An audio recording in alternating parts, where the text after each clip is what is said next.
పండిట్ రామ్ నారాయణ్ గురూజీ వారి శ్రీ శ్రీ జ్యోతిషాలయం ఏ సమస్యకైనా సంప్రదించండి 96655139 పెరిగింది 3000 అయ్యింది. ఎన్నడన్నా కలలు అనుకున్నామా? ఒకప్పుడు ఇదే తెలంగాణలో మా తాత చెప్పేది, అంజుమన్ బ్యాంక్ వాళ్ళు అప్పు కట్టకపోతే ఆనాడు కుర్చీలు కదా ఏమంటారు, దర్వాజాలు కిటికీలు ఎక్కబోతున్నాడు. రవీంద్రరావు సార్ ఎక్కడ చూసుకునేది. ఇవాళ రైతు రుణమాఫీ, దాంతో పాటు బ్రహ్మాండంగా రైతుల ఉల్టా పెట్టుబడి ఎవరైనా ఇచ్చిన ఈ దేశంలో 75 సంవత్సరాల కేసీఆర్ తప్ప.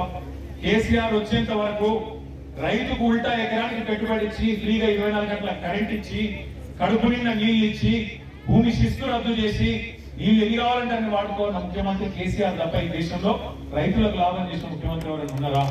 పండిన వడ్లు ఇప్పుడే మీ సర్పంచ్ గా చెప్పారు, 23-24 టన్నుల వడ్లు వండుతున్నాయి.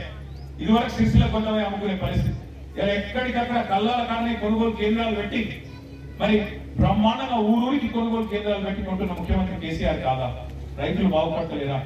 పేదవాళ్ళకు పెన్షన్లు వస్తలేవా? పేదవాళ్ళకు బ్రహ్మాండంగా కళ్యాణ లక్ష్మి, షాదీ ముబారక్ కార్యక్రమం కింద ఒక్క ఊర్లో 153 + 11 అంటే 164 మందికి ఆడబిడ్డలకు పెళ్లి చేసుకుంటే ఒక్క మండపల్లిలో కళ్యాణ లక్ష్మి, షాదీ ముబారక్ ద్వారా ₹1,00,000 వస్తా ఉన్నాయి. అంత ఉత్తరమే అవుతుందా?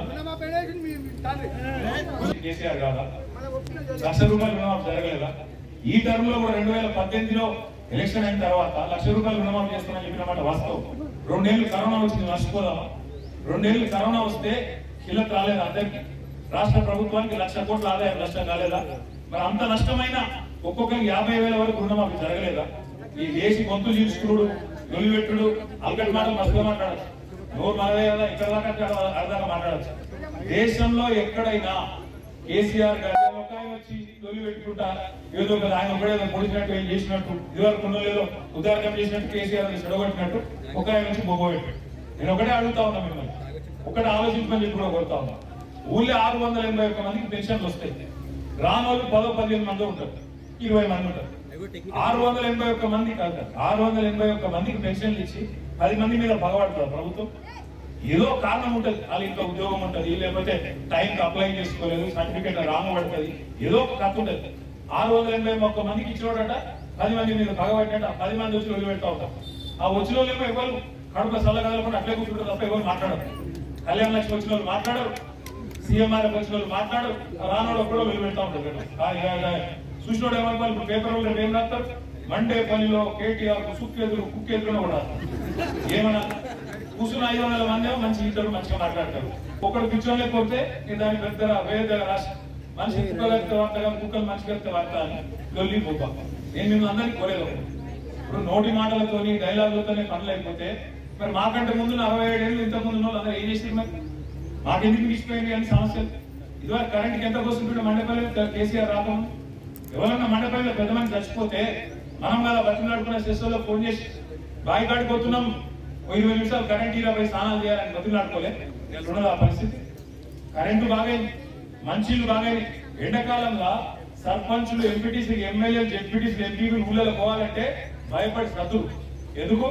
ఏ ఊరికి పోతే బిండెలు అడ్డం పెడతారో, ఏ ఊరికి పోతే కుండలు అడ్డం పెడతారో, ఏ ఊరికి పోతే ఈ బల కొడతారో, మోటార్ అడుగుతారో, కరెంట్ అడుగుతారో, మనకు లేకపోయాయని చెప్పి భయపడి సద్దులు అన్న ఉన్నదా ఈ పరిస్థితి?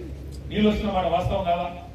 ఇన్ని పనులు చేస్తే కరెంటు బాగా చేసి, మంచిలు బాగా చేసి, 6 కోట్లు వండే 6 మెట్రిక్ టన్నులు వండే బండపల్లిలో 23 మెట్రిక్ టన్నులు వండే పరిస్థితి వస్తే అవన్నీ లేవట. ఇంకా ఇది కాపాయ, గది కాపాయ.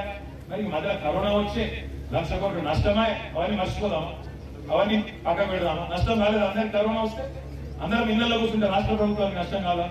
మరి మీకెళ్ళి మోడీ ఏమో కిందకి ఒక పైసలు ఇవ్వడానికి మరి గీత కొద్దిగా సావ కొడుతుంటే, మోటార్లకు మీటర్లు పెట్టాలని చెప్పి మెడ మీద కత్తి పెడుతుంటే కేంద్ర ప్రభుత్వం అవన్నీ తట్టుకొని ఇంతటి విషమ పరిస్థితుల్లో కూడా సంక్షేమం ఆగిందా? ఎక్కడ రైతు బంధు ఆగిందా? కళ్యాణ లక్ష్మి ఆగిందా? కార్యక్రమాలు కూడా ఆగుతున్న ముందుకు పోతా ఉన్నాయి.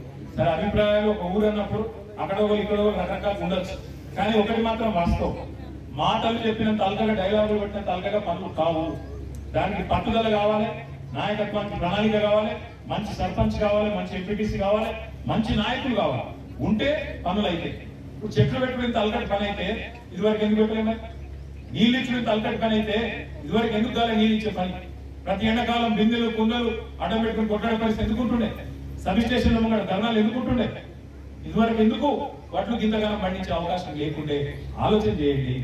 దయచేసి నేను మిమ్మల్ని కోరేది ఒకటే, మాటలు విమర్శలు అల్కగా మస్తే చేయొచ్చు, కానీ పని చేసే కష్టం. ఈ 9 ఏళ్లలో తెలంగాణ బాగుపడ్డదా నష్టమైందా? సిరిసిల్ల బాగైందా నష్టమైందా? మండేపల్లి బాగుపడ్డదా నష్టపోయిందా? మీ గుండె మీద చేసుకుని ఆలోచించండి.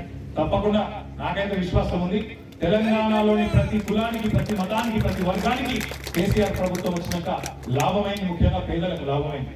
ఎక్కడో ఉంటాయిగా అంతో ఇంతో ఇష్టం లేని వాళ్ళు ఉంటారు, నోటికి వచ్చినట్టు ఉంటారు, వాళ్ళని పట్టించుకుని అక్కడ లేదు. పండిట్ రామ్ నారాయణ గురూజీ వారి శ్రీ శ్రీ జ్యోతిషాలయం. ఏ సమస్యకైనా సంప్రదించండి 9665111139.